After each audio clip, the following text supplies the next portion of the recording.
আমি চাইব না। ওয়া রাব্বুহু ইয়াযিরুহু, আর আমার রব তো বড় দয়ার মালিক।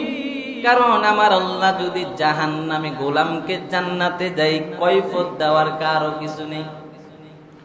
আল্লাহ যদি কোনো বান্দা জাহান্নামীকে জান্নাতে দেয়, কেউ প্রশ্ন করতে পারবে নাকি? আবার আল্লাহ যদি ইমানদার 5 ওয়াক্ত নামাজিকে জাহান্নামে দেয়, কেউ প্রশ্ন করতে পারবে নাকি? আল্লাহ যদি কোনো বেনামাজি মানুষকে জান্নাত দেয়, আল্লাহর কোনো ক্ষতি আছে নাকি?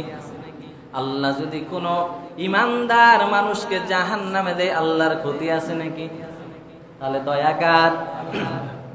আল্লাহর দয়া চলে আসলো। আল্লাহ রাব্বুল আলামিন বান্দার ওজর আবার কবুল করলেন। বলেন সুবহানাল্লাহ। কেন? লিয়ান্নাহু ইয়ারা মা লা সাবরা লাহু আলাই। কারণ বান্দা এমন সব জিনিস প্রত্যক্ষ করছে যা দেখে ধৈর্য ধারণ করা যায় না।